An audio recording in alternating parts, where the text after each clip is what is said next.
welcome. We're going to give a couple of minutes for other people to join. There are still a couple of people in the waiting room, but welcome. My name is Sole Kirko. I'm one of the tutors at the School of Intuition and Healing. I am very excited to be your host this evening, and I'll be working with Denis tonight, and we have a wonderful talk for you this evening. The title is Guided Hearts, Embarking on a Journey of Heart-Centered Living. So a beautiful, beautiful topic for us to explore this evening. Before I introduce Denis, although I'm sure many of you will be familiar with him already, I just really want to welcome you into this space. We haven't had a talk for some time, so I'm particularly happy and excited to see you back in this beautiful space. And please let us know where you are, where you're connecting from in the chat, and feel free to use the chat throughout the evening to share your comments and experiences. We will have a Q&A session at the end of the talk. So if you have any questions, please make sure that you share them with us towards the end of this evening's talk, and we'll make sure that we get to as many questions as possible.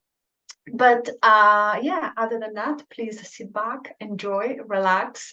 And well, it's time to say hello and welcome to Denis. Denis is one of the fantastic tutors at the School of Intuition Healing, but he's also an energy healer, an emotional freedom technique practitioner, and a mindfulness teacher. He runs his own healing practice in Cape Town, South Africa, and also teaches internationally. Welcome, Denis. Good evening. Good evening, everybody. Hi, Soleil. I'm seeing so many faces that are familiar to me here from the school, and it's absolutely lovely. I'm getting the sense of being at home here. It's really nice. Yes, so we have people from all sorts of different places. How exciting. So, Denis, this evening is very much a topic that I think we can all learn about and expand our awareness around. And I know that you have prepared a beautiful beginning for this talk for us to experience. So I'm just going to hand over to you for us to take us on this beautiful journey this evening. Lovely. Thank you so much. Right, everybody. So settle in. Let me give you a quick overview. So during this talk, I'll be taking you through various heart-based experiences. So I want you to experience as much as possible. Then I'll fill you in on what heart-centered living actually is, so that you know what the talk is about. Then move on to practical ways of doing this. So this talk will be recorded. You'll be able to listen to the recording thereafter if you want to, and then tune into any of these practical experiences to use in your own life and see if any of them benefit you. Then we're going to follow with a deeper visualization for you to meet your guide, who will assist you with heart-centered living. So that's what I'm going to take you through tonight. So to begin with, I want to actually take you straight into an experience of heart-centeredness. So instead of just talking about it, let me get you to experience it. So very quick exercise. Okay. So if you just want to settle yourself into your chair, place your feet flat on the ground. Just relax your shoulders. So we carry a lot of tension in our shoulders. So allow your shoulders just to gently fall back and down. And then you want to slow down your breathing.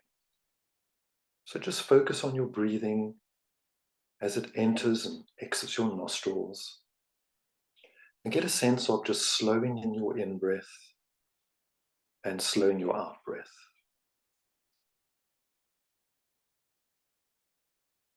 As you slow down your breath, take your attention to your heart center, situated in the center of your chest. So this is your energetic heart center, where we place the heart chakra. And as you slow breathe, start breathing through this heart center. So slow breath in, slow breath out. breathing through your heart center. As you breathe through your heart center, you'll find that your body is settling down, your mind is stilling. And then I'd like you to bring to mind something that makes you feel really wonderful. It could be a sibling, it could be a parent, a partner, a pet that you love, or even an event, somewhere where you went to that was truly amazing. And as you slowly breathe through your heart center, bring into your imagination that one thing that makes you feel truly amazing. And you'll notice as you focus on this wonderful event or person or animal, that the energy within your heart actually expands. So focus on this expansion. Breathe through your heart. And think about that wonderful person, pet, or event.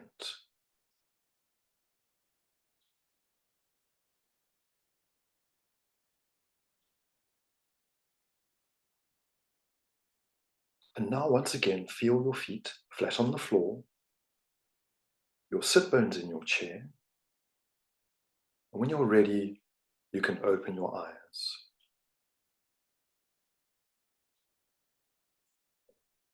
So that little exercise probably took about 4 minutes altogether.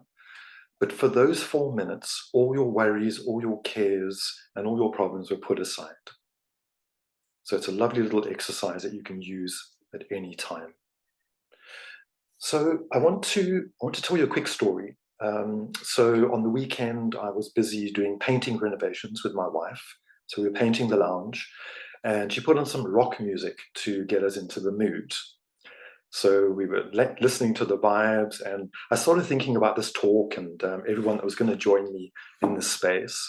And as I was mulling over this talk, 2 songs came onto the playlist, and they were one after the other. And I thought, I have to tell you about this because it's so pertinent, the lyrics that came from these songs. So this is a little bit arbitrary, but just bear with me. So the first song was a band called Leonard Skinner, and it's from 1973. And it's called Simple Man. So in this song, it's a mother sharing a life philosophy for her son to live by in this rock song, okay? Who would have thought? So the lyrics go like this. Don't you worry, you'll find yourself. Follow your heart and nothing else. Forget your lust for the rich man's gold. All that you need is in your soul. And that's exactly what we're going to be talking about tonight. But then there was a second song straight after, so I have to share this too. So this is a more contemporary song by Shine Down, and it's a song called How Did You Love? Lyrics go like this. No one gets out alive. Every day it's do or die. One thing you leave behind is, how did you love? How did you love? So think about that. Very important thought to have when you are sort of passing on from this world to the next. Right, so I'm going to go on to embarking on a journey of heart-centered living. And Soleil was going to ask me, what does this mean? But I'm going to preempt her, and I'm just going to launch straight into it. So thank you, Soleil. I know you were waiting for this point, but here I go. So I'm going to give you an idea, a multitude of ways of what heart-centered living is, and there's a myriad of ways. So I'm just going to talk you through about 5 different ways that you can put yourself onto this heart-centered living path. And I'm sure a lot of you all are already on this path or living aspects of this. And then once I've done that, I'm going to go into the how-tos. Then I'm going to get practical. So to begin with, you can tap into the wisdom that resides in your heart. Okay. So there's an institute called the Heart Math Institute, and you can find those online. You can find the Heart Math Institute online, and they have a guidebook called The Science of the Heart. So they literally go into a whole lot of science on the deep wisdom that lies within your heart. So your heart wisdom is actually far more wise than your head wisdom. Okay. So I'm going to talk more about that in the how-to section, because that's an important point of how to tap into the wisdom of your heart. Okay. So we'll come back to that. Then one thing that's really nice to know is that your heart is the seat of your soul. Okay. So energetically, your personality or ego self, so that's one and the same thing that we talk about, resides in your solar plexus. So when we talk about chakra energy systems, your solar plexus is at the base of your sternum within your etheric body.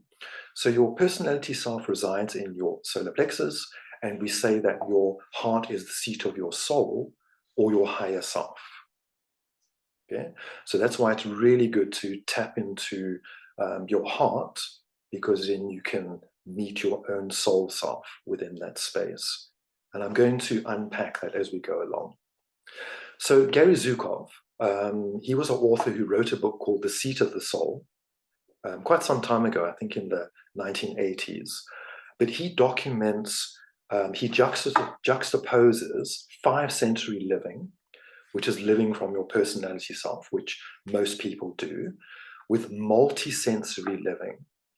And multisensory living includes this living from your heart or from the seat of your soul. So as you go along this journey of living from your heart, eventually your soul infuses your personality with light, and then you start living from a higher vibration. Okay, so this takes time, and it takes effort, and it takes work, but it's a lovely journey to embark on. And as you raise your vibration more away from your personality towards your soul self, you get more stability in your life, more equanimity, and more peace. So the very reason that your personality is here is to serve as a vehicle for your soul to express itself. Neil Donald Walsh teaches in a very beautiful way that your soul's agenda is synergy, harmony, glorious expression, and expansion.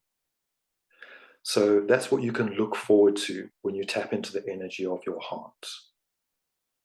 Okay, so in other words, your personality makes for a very poor master when it runs your life. Okay, but if you bring your ego personality under the control of your soul or your higher self, then your personality becomes a beautiful servant or a support system for you. And you do this by learning to live more from your heart wisdom and less from your intellect. Okay, so that's quite a lot to take in, and I hope that everyone is still with me. So another author, Sonia Cachette, so she's another one of my sort of favorite authors. She wrote many books on psychic development and spirituality, and they're very accessible. So her teachings are very accessible. So she wrote a book with an amazing title called The Answer is Simple: Love Yourself and Live Your Spirit. Okay, so going back to those song lyrics that were so pertinent in this one statement, if you can love yourself and live your spirit, your life will work so much better. And I know this from personal experience and from experience of students and friends and family around me. So yeah, so when you say love yourself, live your spirit, you can actually interchange that word spirit for soul or higher self. So when we talk about your spirit, we're talking about your soul, or we're talking about your higher self. Right, moving on to another aspect of what does heart-centered living mean? And it very much means learning to have self-awareness. And self-awareness naturally develops as you learn this heart-conscious living. It's helped along by meditation and mindfulness, but I'll talk about more of that when I get to the practical how-tos. Okay? So the best thing about awareness, okay, and psychologists will tell you this, people that work with cognitive behavioral therapy will tell you this as well, is that the best thing about awareness is that it lends you the power, the personal power, to stop reacting to situations in your life and instead choose your responses. So it's two very different things. One is just reacting in a chaotic way, and the other is pausing and choosing how to respond. And that's a lot more powerful way of living. So when you choose your responses, you sidestep the drama and the chaos that results from living an unconscious existence. Okay? You also break negative patterns in your thinking and negative patterns in your emotions. So anyone want to live from a heart-centered perspective? I'm hoping so right now. Definitely, Dennis, for sure. And I'm so glad that you're going to share with us some tips on how to do it, because though we all find ourselves sometimes going back into those cycles, especially with people that are particularly close to us, maybe family members, parents. Oh, I can't believe that my mama said that thing again, and we get triggered and we go into a type of response that is really not very heart-centered. And we're like spiritual people, but let's be real, we have responses sometimes that are not very heart-centered at times, right? So really finding a way of recentering ourselves and practical ways that we can use on a day-to-day basis, I think is going to be very, very helpful for all of us. So I'm really, I have pen and paper. I'm ready. Okay, excellent. And I just need to put a little disclaimer in here that I'm talking about obviously best case scenarios. So these things, I'm not saying they're easy. I'm not saying that they will just come natural, but if you are prepared to put a little bit of time in, a little bit of work in, once you start seeing the results, or you may already be seeing the results in your work, in your life from this, then you realize that it's okay to carry on, and it's not always going to be easy. But also, heart-centered living means co-creating your life. Okay, so once you start tapping into your soul or your higher self or your guides, so we're going to be meeting a guide or two later on, you get the sense that, hold on, I'm not actually alone in this. Someone has got my back. I'm not alone, and I can start taking charge of the meaning and purpose in my life instead of waiting for things to happen to me. So heart-centered living means recognizing that you are co-creating your life. Yes, you are putting the work in and the energy in, but you're not alone in this case. And then you decide to matter. So you decide, hold on, I actually matter here. I matter. What I do makes a difference to my kids' lives. It makes a difference to my spouse's lives, makes a difference to my friends' lives. I'm going to actually decide that I matter, and I'm going to know that I co-create this life. So that's quite a powerful point to live from. So lastly, ideally you want to get to a place, and this is ideally, you want to get to a place where you can say to yourself, I'm so okay right now that I can be there for others. Okay, very, very difficult thing to do sometimes. A lot of us are saviors and rescuers, and we like to protect others and assist others, and we forget about ourselves a lot. So ideally, we want to support ourselves, give ourselves self-love, tap into our guides and our higher self, live from our heart, and then know that we have the capacity plus the inclination to support or care or heal for partners, children, siblings, or even from a Buddhist parlance, for another sentient being. Okay, so that can be your beautiful pot plants, it can be your rodents, it can be your pet snake, whatever you like, another sentient being. Okay, excellent. And now finally, I'm going to stop talking about that and get on to the how to do it. Okay, so Soleil, buckle yourself in, and here we go, roller coaster ride. Right, so we tend to get in our own way. So we get caught up in negative thinking, thoughts, and feelings. Okay, it's a very easy thing to do. Life throws a lot of curveballs at us. But when we can put our personality self aside for a few moments, and when you can do this often enough, you open up the opportunity for the light of your soul to shine through your heart center. Okay? And we learn this through the different ways that I'm going to tell you. But you get to a place where you can become the observer, or gently put your personality self aside for a few moments, and then the light of your soul can shine through you. And funny enough, I had a visceral experience of this 2 weeks ago. So I was doing a healing session on a client. This client was deeply traumatized, so it definitely wasn't a good situation. Obviously, I'm not going to go into details, but let me just say that she was imprisoned in an overseas country for 3 or 4 days, and it wasn't her fault at all. So if you can imagine yourself traveling on holiday and suddenly you end up in jail, and you are overseas, you don't know what's going on, and you're in the most scariest place. So she came to me for healing around this aspect. So I was busy working on her. We were doing tapping, emotional freedom technique. And you don't have to revisit the trauma. You work around it, you work around it, you work around it. And we got to this place where suddenly she said to me, I'm seeing colors. So I'm like, okay, what colors are you seeing? Beautiful purples, beautiful greens, beautiful blues. So then we're like, okay, take those colors into your heart. Take those colors into your heart and infuse your heart center with those colors. Then we took those colors and we expanded them out all through her body, into her mind, into her auric field.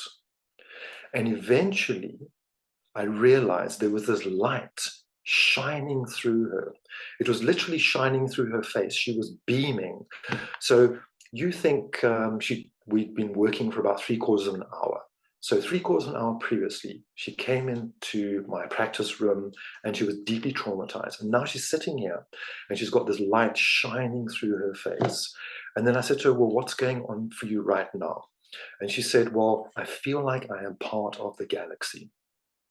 And it was the most beautiful thing. And that is all about tapping into your heart center and allowing your soul to shine through. So, right, enough stories. But then is actually your Yes. beautiful story made me think of actually a bad story. So I'm going to talk about one of my mistakes so that hopefully you don't make the same mistake as I did. So I found myself in a situation where someone, and this is within my circle of friends, it's not work related, someone behaved in a way that was very unexpected to me and that I felt was unfair towards me and towards other people that I care about. And I just dropped into that personality immediately and waving the flag of this is unjust and this is unfair. I just really dropped entirely in that solar plexus. And I was like, this is not right. I'm going to set the record straight. And so I did. And I didn't feel really accomplished after doing that. I didn't really feel that I managed to solve anything. The other person didn't see my point of view. I ended up feeling that I definitely wasn't in my heart centered, that I was in my personality, ego side of things. So the reason why I'm sharing this is because when we think about ego, solar plexus, personality, we think, oh, it has like a nasty way of expressing itself, where like we get big-headed and so on. But sometimes we get very self-righteous. We feel like, oh, this is the right thing to do. This is justice. This is balance. But even when we feel that something has been done to us that is not fair, I think even then we need to strive to be in a heart-centered place. So you were talking about injustice in a different way as experienced by your client. Obviously very different for me in this case, but I really fell into it like head first, like all my meditations, all my training, all my heart-centered. It just triggered something in me. I was like, no, I'm going to set the record straight. So this is why I think it's important to always remind ourselves of these little techniques that we can use. I say little, not because they're insignificant, but because they're things that can be slotted into our life at times where, we have these challenges day to day. And sometimes our personality can feel like the right thing to do. Like, I'm going to protect others. I'm going to do the right thing. I'm going to embody justice, where actually what you're doing is just dropping in that personality and solar plexus. It's not very heart-centered at all. So that I very recently made this mistake 2 or 3 weeks ago. So it's still all work in progress. So yeah, not very proud of that, but there you go. We we progress, we improve, we fine tune. Well, that's a lovely story, because I can actually springboard off of that and then go on to my next point. So thank you for that, Soleil. So if we think about how you felt afterwards, okay, so let's say you felt really bad about yourself. Okay, I'm just guessing here. Maybe you didn't, but let's say you were beating yourself up because you made this mistake. Okay, Yeah. so let's just call that negative energy. All right. So when you're working from a heart space, there's two things that you can do with that negative energy. So both of them by taking it into your heart. But let's say, so you're going to be connecting with a personal guide or your higher self or your soul self soon. So what you would do is you would sit down, take that negative energy, maybe see it as like a dark cloud or, as a negative feeling, and you draw that energy into your heart. Okay, so you literally draw it into your heart and you allow your heart to absorb that energy. And then you can do two things. One, you can ask your guide to transmute it and to dissolve it for you, to take it away, or to give you some wisdom on how to solve that situation or how to clear yourself of that situation. So that's very powerful. That's one way you can do it. Or the second way, which is a little bit simpler, you take that energy into your heart center and you just sit with it. So you just allow that energy to sit in your heart. You don't try to change it. You don't try to do anything with it. You just sit with it and you just observe it, just watch it. And the energy within your heart will work out all those knots and all those tangles and those bad feelings. So it sounds very simple, but it's very powerful. Yeah. And that's actually the second suggestion is exactly what I did, and what got me in a position to think, actually, maybe I proved my point or articulated whatever I wanted to, but I don't feel good, and that's not the person that I want to be. So once I let it sit in my heart for some time and the anger simmered down and all of that calmed and expanded in my heart, I thought, okay, next time we're going to do things differently. Well, fingers crossed. Yeah, and the funny thing is, your soul forgives your personality before you've even created the scenario, because it's all lessons and it's all learning. So first your soul forgives you, and then it's up to you to get to that point of forgiving yourself. So yeah, absolutely. So moving on to the second how-to, let's talk about writing.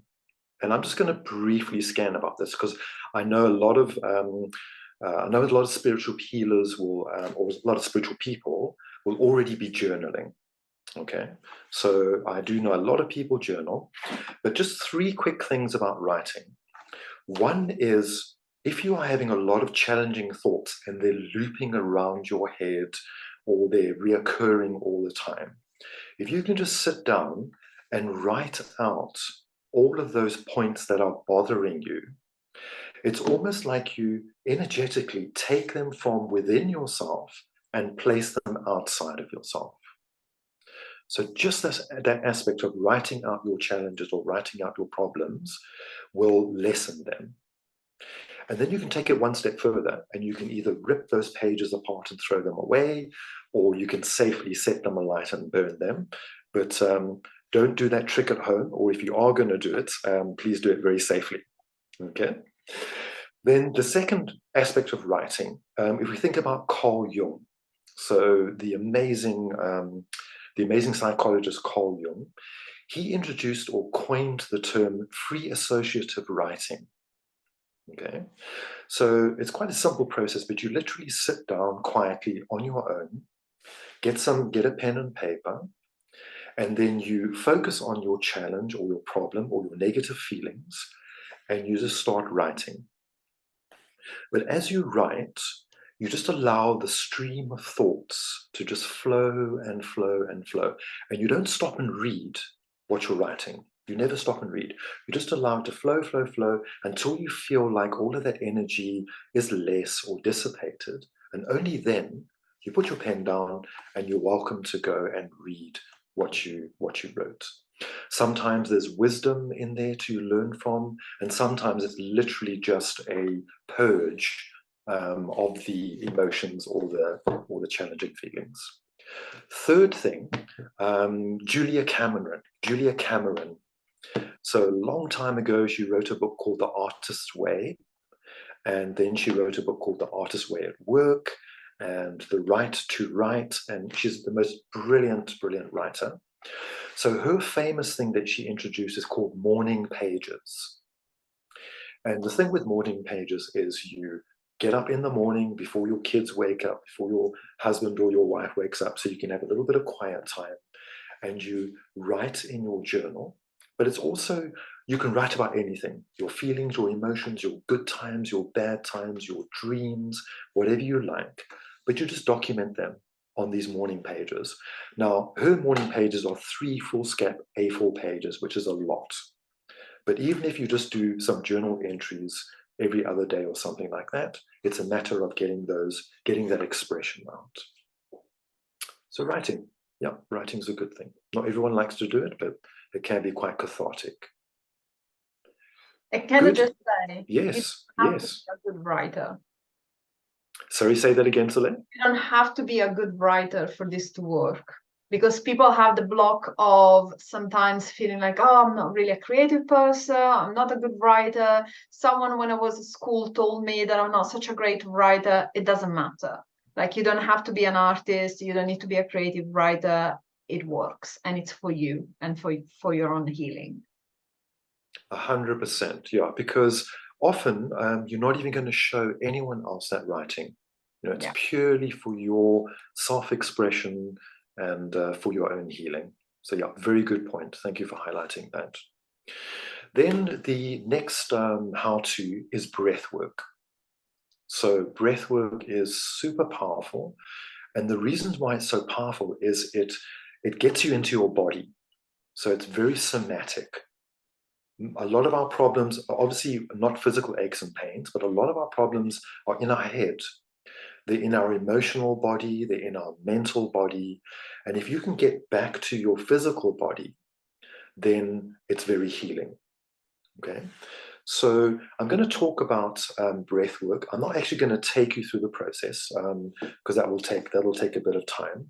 But I'll talk you through this process, and it'll be in the notes so that you can actually try it in your own time. So there's lots of different types of breath work. If you do, I know quite a few will do yoga. So Kundalini yoga uses breath work, a lot of other modalities. But this particular aspect of breath work, it was introduced by Dr. Andrew Weil, and he wrote books called Spontaneous Happiness, Spontaneous Healing, Integrated Medicine. So this particular breathwork exercise comes from spontaneous happiness. So what you do is you begin by placing the tip of your tongue against the top of your teeth at the back. So it's just your tongue at the back of your teeth, and it stays there throughout the exercise. Then you close your mouth and you inhale deeply through your nose for the count of 4. As you inhale through your nose, you expand your belly like a balloon. So imagine that your belly is a balloon. Then you hold your breath for the count of 7. So this expanded balloon stays expanded for 7 counts. And then you open your mouth, keeping your tongue at the back of your teeth, and you exhale with a whooshing sound like so, to the count of 8. As you exhale to the count of 8, you deflate the balloon of your belly, and that's 1 round. Okay, so you want to do 4 rounds of these steps.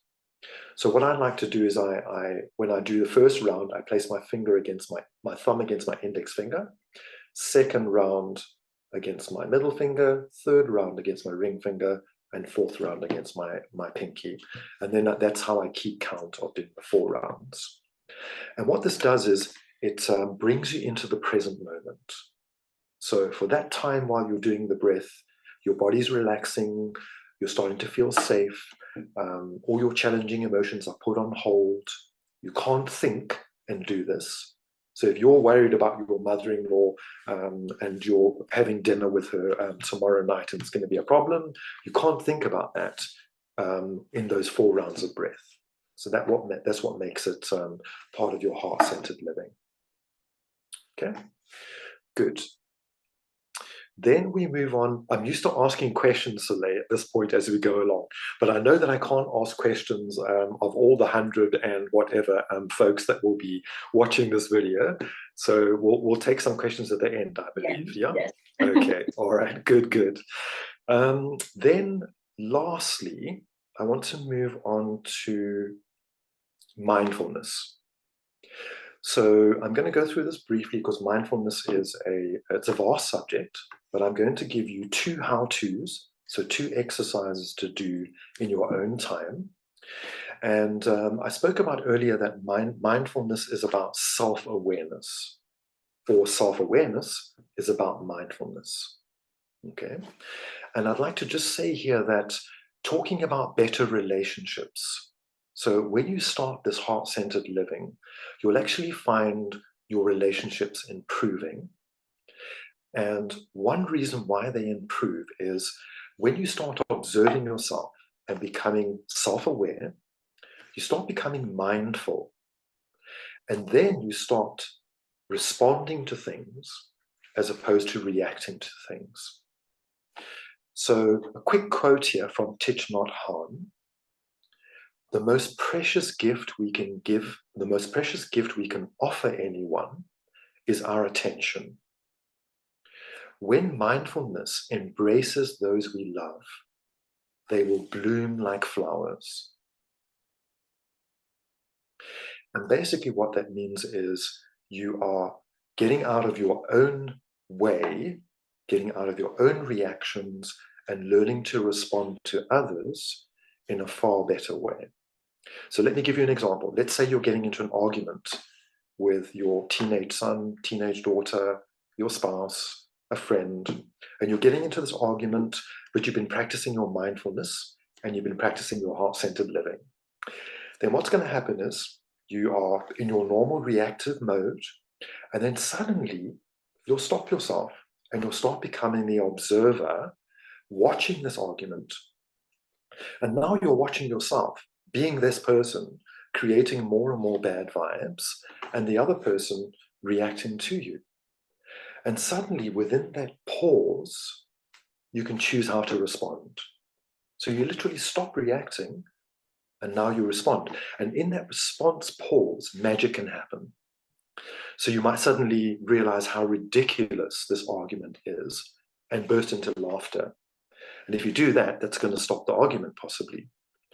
Or you'll suddenly stop yourself and say, hold on, I really love this person. They matter to me. Why do I need to be right and make them wrong when I love them so much? So maybe I don't need to be so right. I just need to love this person. Or you might stand in your own power and say, this does not suit me.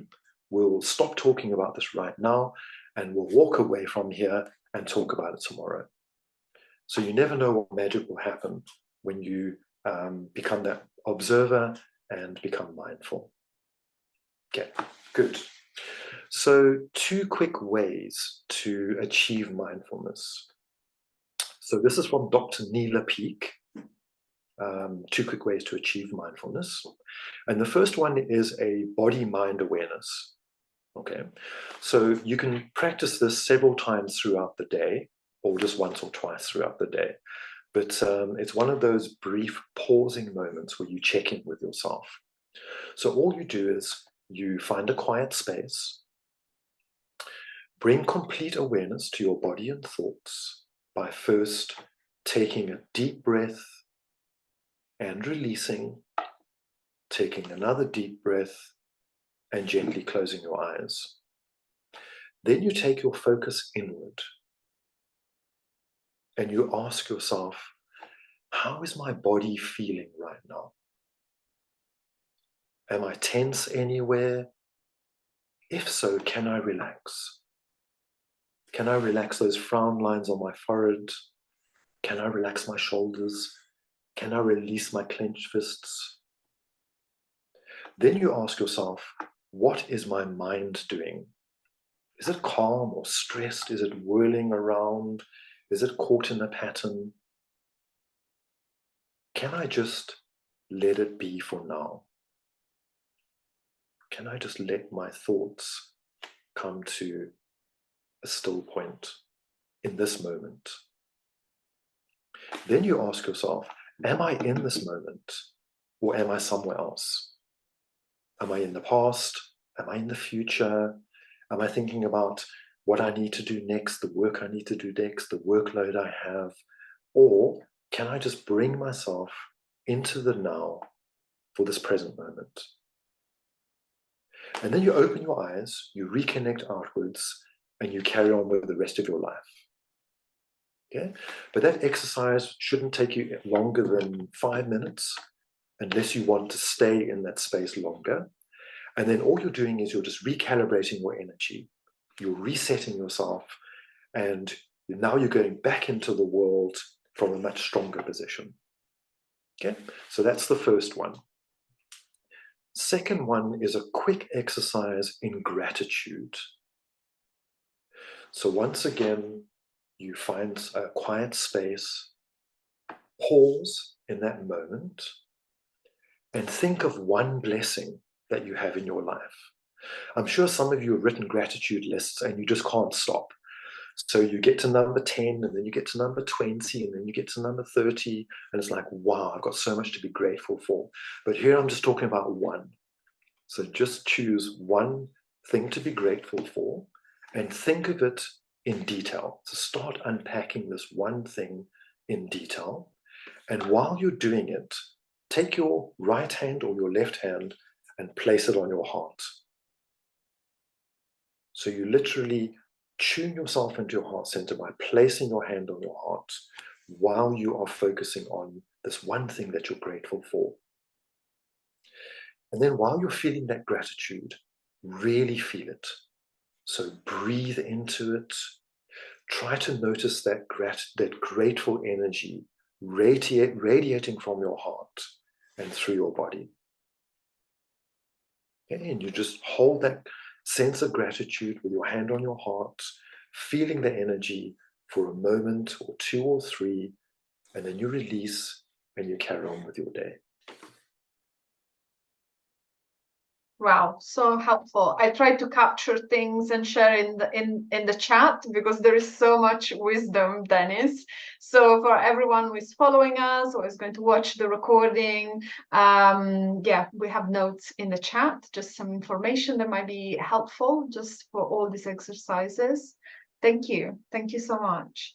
We Okay. have still one big thing that we haven't talked about, which is guides. We do? Are you sure? Yeah, Oh, right. That's what I was getting to. one little thing. So, through all this waffling, that's the thing I'm getting to, isn't it? So, right, here we go. Thanks, Soleil. So here we go. Working with your guide or your higher soul self. Okay. So this is the one thing that really assists you with heart-centered living. So let's talk about guides. And then once I've spoken about guides, we'll go into the visualization to meet your guide. Okay. So there are many forms of guides that you can tap into. It's best to interact with the highest form of entity you are capable of tuning into. Otherwise, you may just be wasting your precious time. So this makes me think of the old Ouija board, where you would have your finger on the board and you would tap into a spirit and you get yes or no answers. And afterwards, everyone would be seriously spooked because you just knew that energy was like, ugh. So the thing to do here is we want to tap into a high vibration, okay? So high vibration guides include archangels and angels, okay? Archangels and angels are different to other guides because they actually haven't incarnated on this earth. So most other guides have incarnated on this earth, except possibly some alien guides, or some guides that are more geometric forms or shapes. But most guides have incarnated on this earth unless they are of the angelic realm. Then we have ascended masters. So you can think of Saint Germain of the Violet Flame, Mother Mary, Guan Yin. So Guan Yin is the Chinese goddess of compassion, a beautiful goddess of compassion. Buddha, and many, many, many more. Saints, so we can tune into saints as guides, particularly if you are Catholic or Christian. You might have an affinity with saints, but even if you aren't, you might also have an affinity with saints. So many, many saints. We can think of St. Francis of Assisi. So most people have heard of his well-known prayer, Lord, make me an instrument of thy peace. Where there is hatred, let me sow love, etc., etc. Most beautiful, beautiful prayer.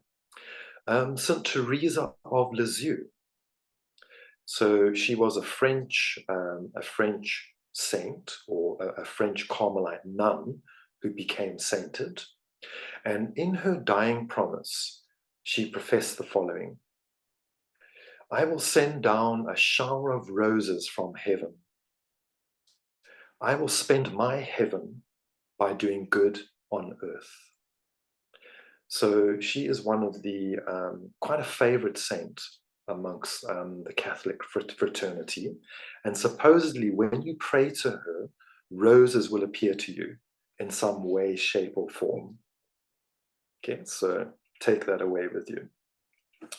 Then there's personal guides who will oversee your lifetime journey, such as healing guides, guides for particular wisdom, for example, music, art, or writing. There are, of course, ancestors.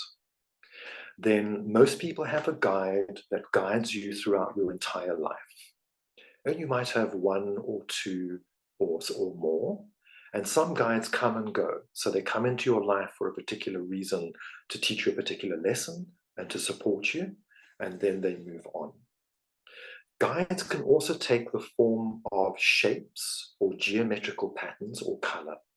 So if you don't see your guide in a physical body shape, that's absolutely perfect. You just might see a beautiful pattern or a beautiful form or something like that.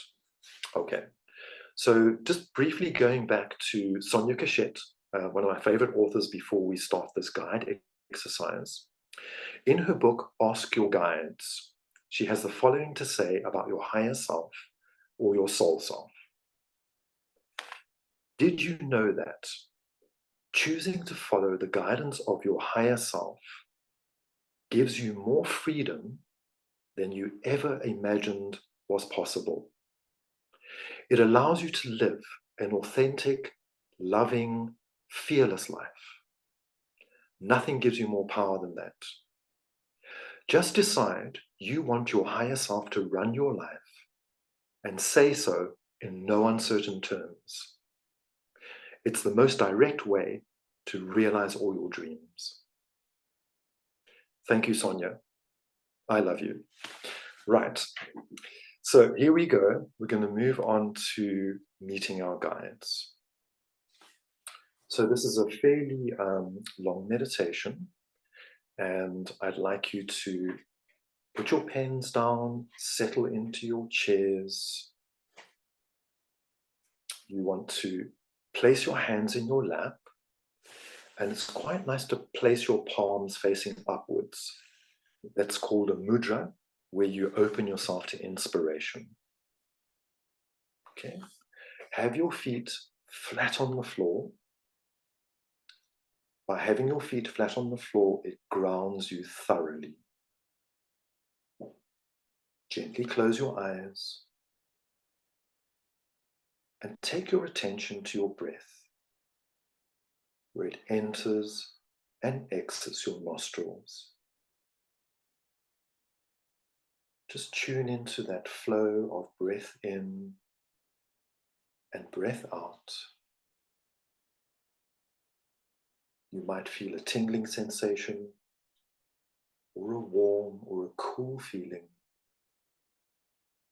as your breath naturally moves in and moves out. Relax your body and feel your mind settling down.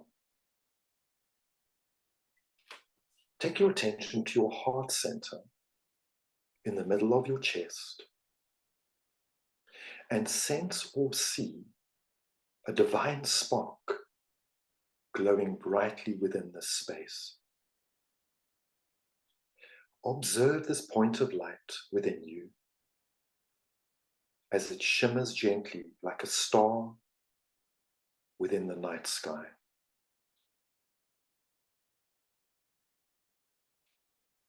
Now allow this light to expand and surround you in a beautiful, protective bubble of light.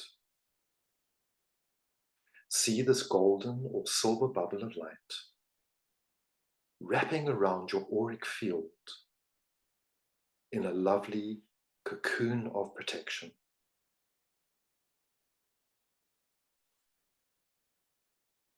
Now that you are protected and deeply grounded, in your mind's eye, see a doorway in front of you. This doorway leads onto a set of 10 steps going downwards. Feeling safe and secure, you step through the doorway and onto the top or 10th step. Making your way slowly downwards, you step onto the 9th step, going down, down, deeper down. Move on to the 8th step, deeper, deeper down, down. You're feeling wonderfully curious. You step onto the 7th step, going down, down, down. Onto the 6th step, going deeper down, and onto the 5th and the 4th, feeling comfortable and positive. Move down to the 3rd step, down to the 2nd, and as you arrive on the 1st step, you walk through an archway and onto a bridge. You see a river flowing under the bridge, and you hear the rippling water. Sunlight warms your face, and you can hear birdsong close by. You begin walking over the bridge and stop at the halfway point. As you gaze out at the river, you now have an opportunity to take any cares or worries and drop them down into the water below to be carried away by the current. You take a moment to do so now.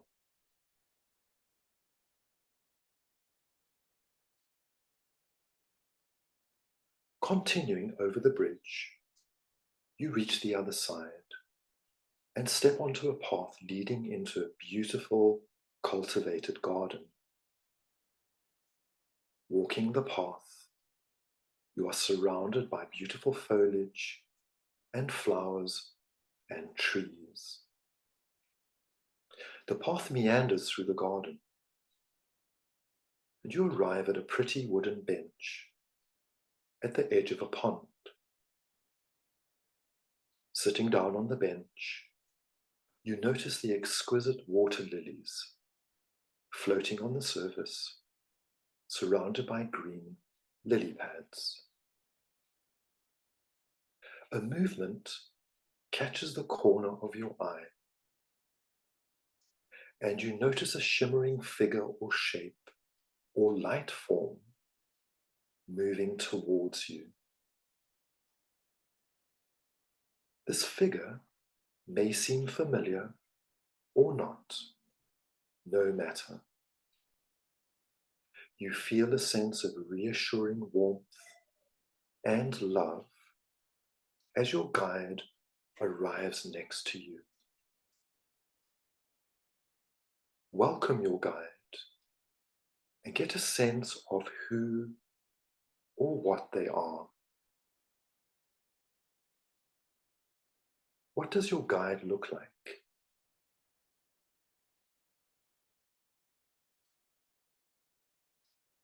Ask your guide why they are appearing in your life. Who is your guide to you?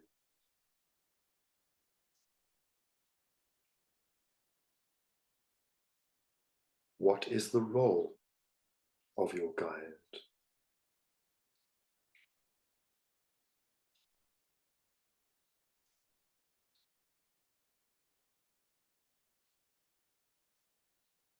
Ask your guide what you most need to know right now, and listen closely as the answer is given.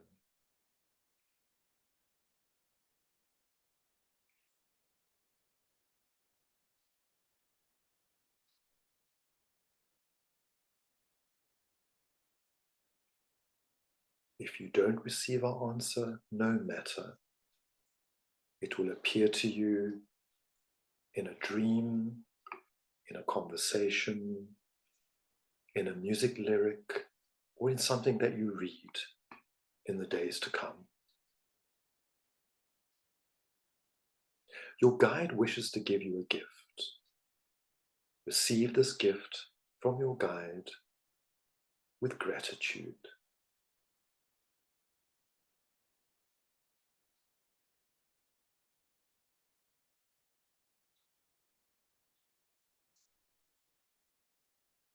And now, lastly, ask your guide how you might know in the future if your guide is present with you, especially if you should call upon them for assistance. How do you know when your guide is with you?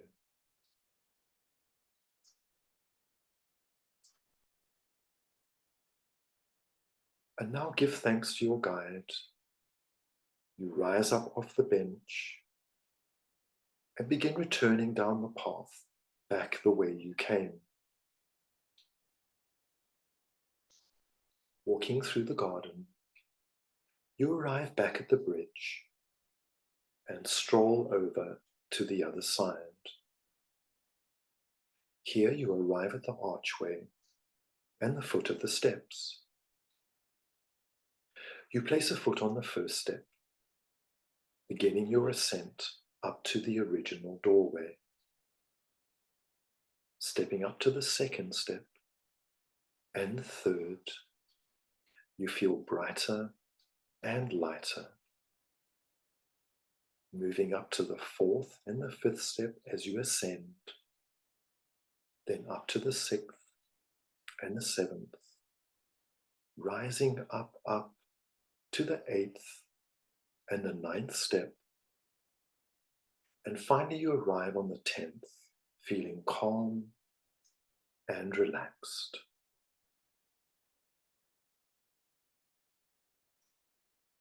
And now, as you slowly return to waking consciousness, feel your physical feet flat on the floor. Feel your sit bones in your chair. Move your toes. Move your fingers. And when you're ready, you can open your eyes.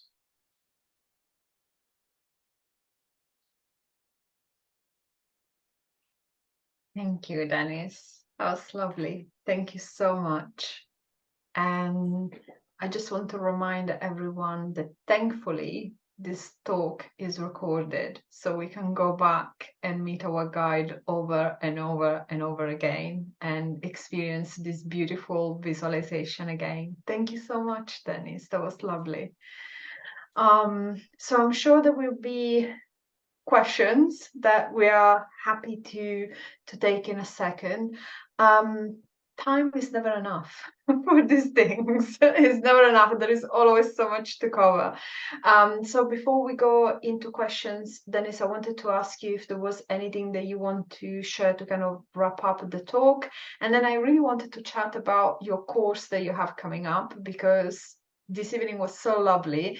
It's just the only negative side, there isn't enough time to cover everything. But I know that you have a course coming up soon that we're going to chat about in a second. Any more wisdom that you want to share for this evening? So there are obviously other ways to connect to your heart, but I think we've actually covered quite a lot. But if I just mention that, of course, your yoga practice is heart-centered, your meditation practice is your chakra work, if you work with chakras, music, sound, chanting, being in nature, all assist you to open up your heart. So I think I'll leave it there, Soleil. I think that's Thank you so much, Denis. So I wanted to briefly talk about your course that you have coming up soon. It's called the Foundations in Spiritual Development. It's a beautiful 6-week online course starting on Tuesday, the 10th of October, I believe.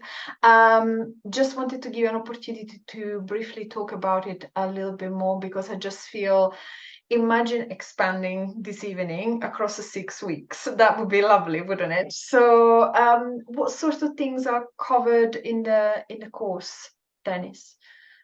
Okay, excellent. So I'll just be brief, Soleil, because I think you're going to send out the details tomorrow for everyone to receive. But basically, it's over 6 weeks, so it's 6 evenings, and we start. So it's kind of developmental. So we develop and we build as we go through the course. That's why it's kind of the foundation in spiritual development. So we end with looking at creating authentic values. If I go to the very end of the course, creating authentic values, creating your own meditation practice, and also looking at something called your sphere of dreams. So it's kind of a manifestation of what you actually want to bring into your life. So we begin the course by working our way towards that end point. And we cover things like your energy from your aura, chakras, fundamentals of energy management. It's really good to learn to manage your own energy. Then we look at boundaries. So how can you improve the relationships in your life through learning boundaries and through having strong boundaries. Also the principles of cord cutting. Very important. So energetically cutting the ties that bind you to things that don't serve you. Then we look at your environment, so space clearing and protection. So that's your energetic environment and your physical environment. Then we move on to your intuition, so your different clairs that you might possibly have, from clairvoyance to clairaudience, and we unpack your intuitive work, your own personal intuitive work. Week 5, you meet your spirit team. So just what we spoke about tonight, guides, higher self, ancestors, but also looking at spirit animals. So that's kind of a different spin as well. And then finally, we wrap it up in week 6 with your toolkit, which are the takeaways to go and practice and how to incorporate it into your life. And it's a lovely course for absolute beginners, but I think it is also like a lovely course for anyone who wants to give themselves the gift of focusing on their own healing for 6 weeks and just going through these practices and healings every week and experiencing different things. So thank you, Denis, for this evening. And I'm going to share information about your upcoming course as well, again, in the chat. And we'll share it again tomorrow via email with the recording. Are there any questions, or are you all blissfully in your heart center and happy to just absorb the energy? If there are any questions, I'm sure Dennis would be happy to answer a couple. If there are anyone, please put them in the chat. Some lovely comments from people saying that it was a beautiful meditation, that they really enjoyed it.